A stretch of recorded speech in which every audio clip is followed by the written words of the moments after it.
doing handicap things in that? I don't know. Giving points? I like the Cuban coach's remark.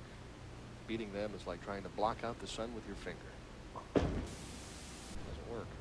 A trip of the 4 for Sir Handegard on the left-hand lane, and he'll take that strike. And again, when he throws it right on the left lane, it makes it back. He threw it right on the right lane, it didn't make it back. 17-11 looks like a first quarter score from the NBA, doesn't it? 17 strikes on lane 22. Good lane. Let's make it 18. He gives it that room and he makes that arc. It's just dead flush into the pocket. Stus looking for another big game and a title. Ahead by 19 as he heads to the 6th frame. See the 229 average on this pair. Well, John-Handegard averaged 235 on lanes 21 and 22. Good speed. A little bit too much speed.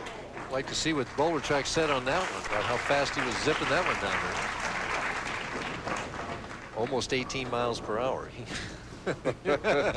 We could make sure that one didn't go high, I'll tell you. That's Joe Berardi's speed at a spare 17.9. Oh no, he gets it up about 20. Yeah, he revs it up about 20. You're right. He's the hardest I've ever seen anybody throw at a spare. Joe Berardi. Stus with a spare. That hasn't happened many times here tonight. Handegard's thankful now. John has got to figure out the right lane this time right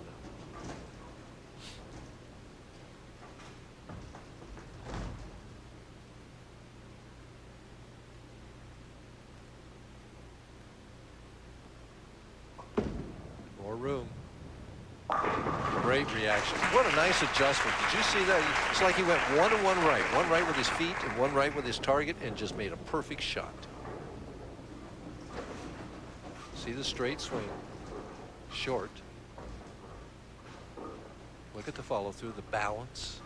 Now the arc of the ball. Now watch the 6-pin just kind of lay on that 10. Nudged it over. Kiss and a kick, and the 10-pin disappeared.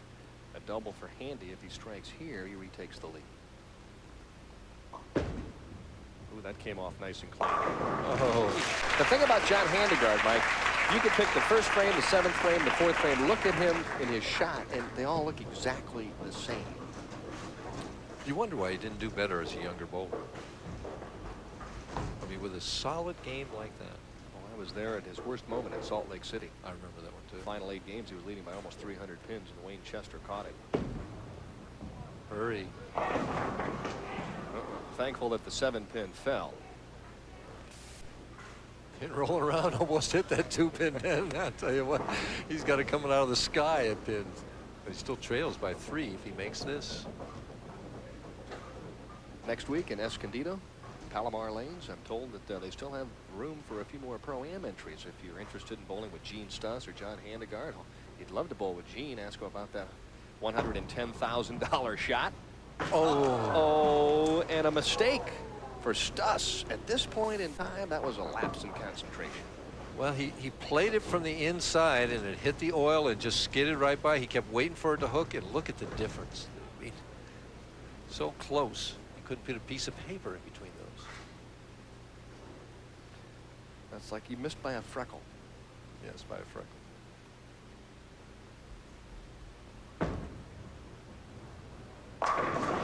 Keeps himself alive. Now Mr. Handegard is in the driver's seat. He's on a respirator now. Let's see what John does in this right lane. Handegard up by 14. And he's now up in the 8th. It was right about this point in the championship match in Battle Creek that John handed it right back to him.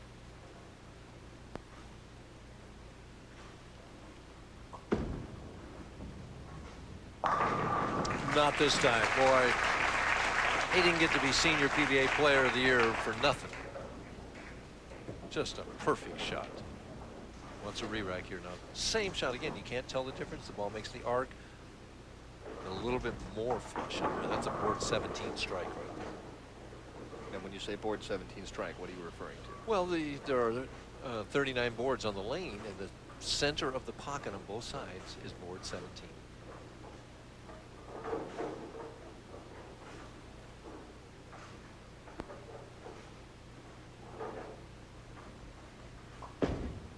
increase it to 34. Oh my goodness gracious. Wow, the pocket 7-10, and Mr. Stus is suddenly very much alive. Wow, what a bad break. What a bad break that was. Comes in light. Watch the head pin and the 5-pin.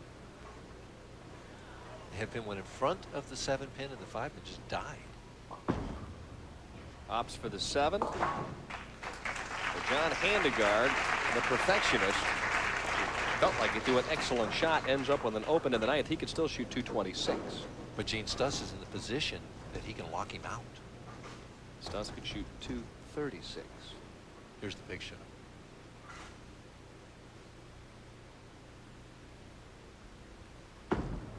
Gave it room. Oh, can't throw it any better. I'll tell you. Even match going into the 10th frame. It's who can perform here that'll win the match. Well, that's usually what it comes down to for a title.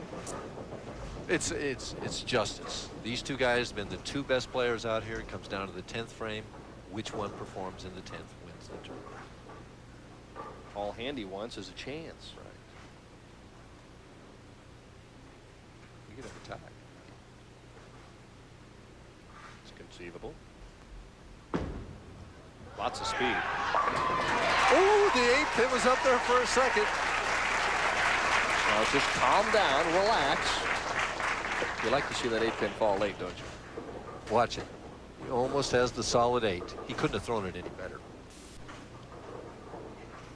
And the head pin, I think it was, going by just the butt of it, clipped that 8. This is for the win right here.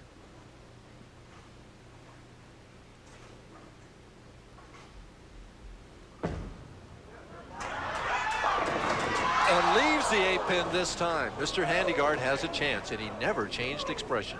Yeah, but I'll guarantee you the blood pressure went up about 40 beats on that shot. Stus with a spectacular shot to lock out Handegard, comes up empty-handed. And the 5-pin went in front of the 8 on that shot. If we saw a replay, you'd see the 5-pin slide right in front of the 8.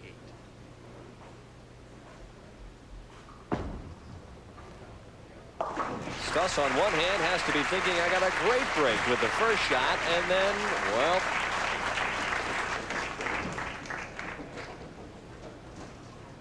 watch the reaction. Look at the 5-pin.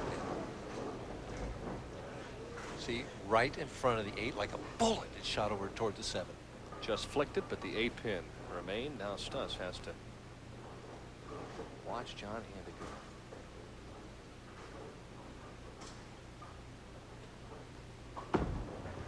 Needs all three and starts with the first one. Oh, was that the 6 just laid on that 10? I don't know if he's going to strike out, but I'd be willing to put some money that he is going to hit the pocket. Watch this shot. Oh, it's just a pretty shot. As Billy Whaley used to say, the tender touch. He needs this one and one more, but if it doesn't strike here, Stus wins.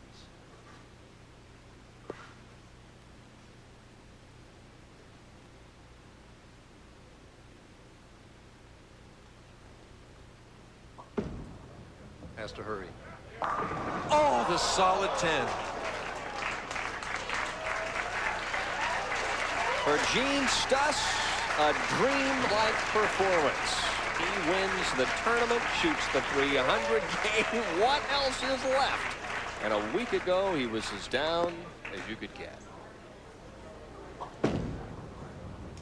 John-Handegard with a brilliant shot to try and win the title.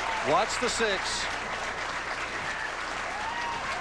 It just isn't fair, Dan. You throw it that good and don't win, but what a performance by both players. They're on their feet, and rightfully so. Gene-Stus has made history here in Lincoln.